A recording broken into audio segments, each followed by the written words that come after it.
Hello everyone, today is March 1st and it is a Saturday here in 2020.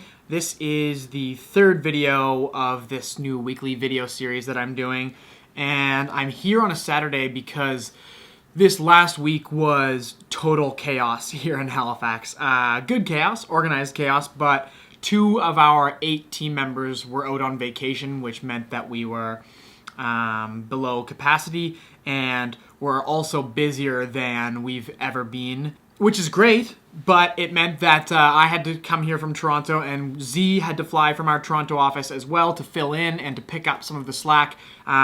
Really proud of everyone, though. We pulled together and we got the job done. We got everything done that we needed to, but I wasn't really able to film much behind the scenes this week because I just had to get it done. So going to do a little bit of a different style of video for this vlog. I'm just going to do a really quick recap of some of what I was up to this week and what some of the team was up to, and then I'm also going to dive into just a few thoughts that I had this week, because I also said when I launched this series that I not only wanted to recap and highlight what I'm up to, but also share some of my thoughts and my experiences just about being an entrepreneur and being a person, just being a dude.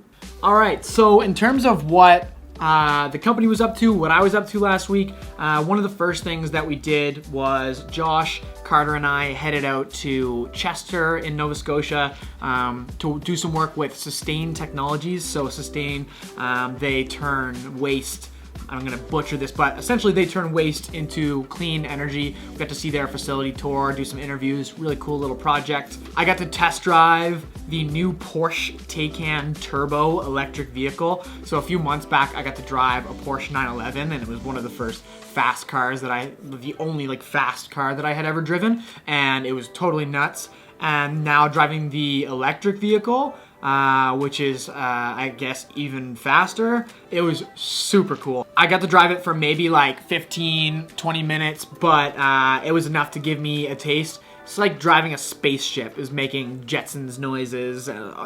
Here, check it out. All right, whenever you're ready. That's it's different, isn't it? Yep.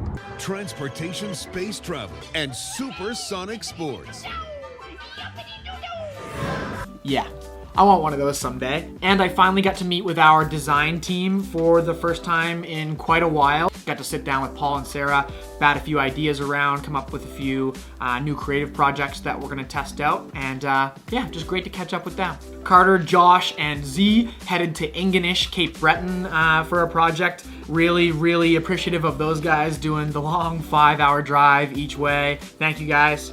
I got Carter to help me and Paul to help me shoot some photos for an upcoming magazine feature that I'm going to be in. Can't say which publication yet, but it's one that I really, really love and that I'm super excited to see in print, so pumped for that. Sarah and Paul went to IKEA to buy some picture frames and to get some prints made. All right, guys, Fun Paul back here again with Sarah. About to get a table.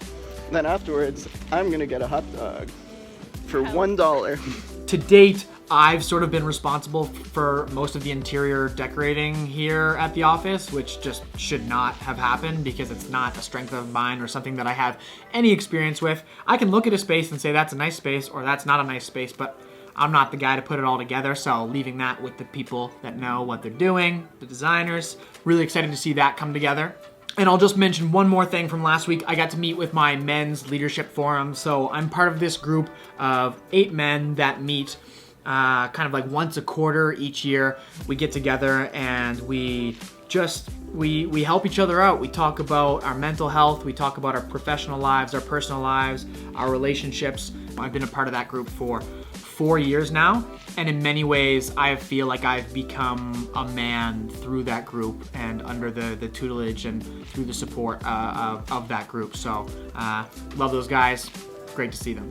So yeah, I also said that I just wanted to share some thoughts from this past week. So there was something that happened last week, and as soon as it did happen, and as soon as I was past it, I thought, hey, I think that would be something interesting to share on my weekly video this week. And what happened was, and to preface, I'll say that I've been very good and I've made a really big effort to to put my phone away at night before I go to bed and try to read a book or do something else, just be alone with my thoughts, and to not touch my phone in the morning when I wake up, because what I find is it just gets my brain spinning in the wrong gear. It doesn't do me any good. Let's just say that. But the other morning, I kind of had a weak moment. I woke up, my alarm went off. I always leave my phone outside of my room.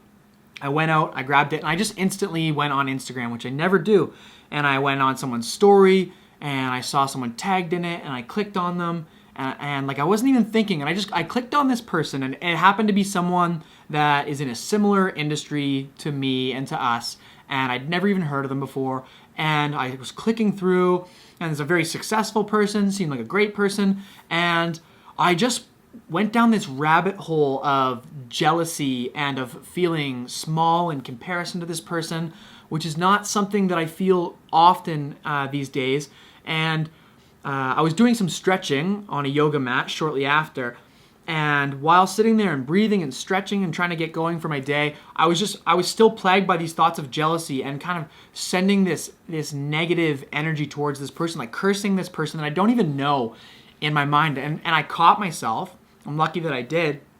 And I was just like, "What, Dave, what are you doing? Like, who is this serving? Who are these thoughts? And who is this negative energy serving?" And the answer is no one. So fortunately, I was able to push those feelings away. That's something that I've learned to do over the past few years, is to identify and label these thoughts as what they are, and to not let them consume me and plague me throughout my day. And I was able to identify that, kind of laugh at it, feel a bit embarrassed about it really, and then push that aside. I ended up posting an Instagram story because I wanted to kind of share these thoughts. That can be a bit therapeutic for me, similar to how this is sometimes, to just put those thoughts out and hear what people have to say. And a lot of people had very nice things to say, and one person actually ended up messaging me and saying, "Hey, just so you know, a lot of people could have this same feeling looking at your page or looking at your life." And that's not the first time that I've had someone say something like that to me, or not the first time that I've had that thought or realization. But it was a really important reminder for me, and a welcomed reminder of the fact that we're all just trying our best, and we all can get caught in these just shitty thought processes and feeling jealous. But I think what's most important is really how we respond to those thoughts, how we choose to move forward and to take actions that mitigate how often we feel those feelings in the future, and really what we do to improve on that and to cultivate a more positive environment and mindset moving forward. And this isn't something that I've always been able to do. It's really only been in recent years and through a lot of personal work, whether that's reading or speaking with friends or through even yoga or meditation or journaling, that I've learned my way around my own mind and my own thoughts in this way. And it feels really good to be able to do that and to not let these negative thoughts and mindsets tax you too much or pervade your entire day or week or life. I've got just as many reasons as anyone, if not more, to doubt myself. And especially moving into a new city that I've never lived in, that I've barely been to before, with a bigger market, more competition in Toronto, where it's so easy to feel small. But I feel so fortunate that over, I'd say, the past 5 or 6 years, to have cultivated such a positive mindset and environment that I feel so supported and ready for this new challenge. The ways that I spend my time now and the people that I choose to spend that time with really, really fill me up and empower me and energize me. And I can honestly say that more times than not, and more often than not now, I really do genuinely feel like I can do whatever I set my mind to as long as I put the work in. And I also have found a lot of liberation in discovering the fact that the people who have accomplished great things and people who have built big things are, I don't want to say that they're not special, but they're not aliens. They're just people. And a lot of this has come through meeting some of these people and being able to humanize them, whether these are celebrities or small-time celebrities or people who have built big businesses. They're just humans like me, and that is really liberating and really empowering to realize that.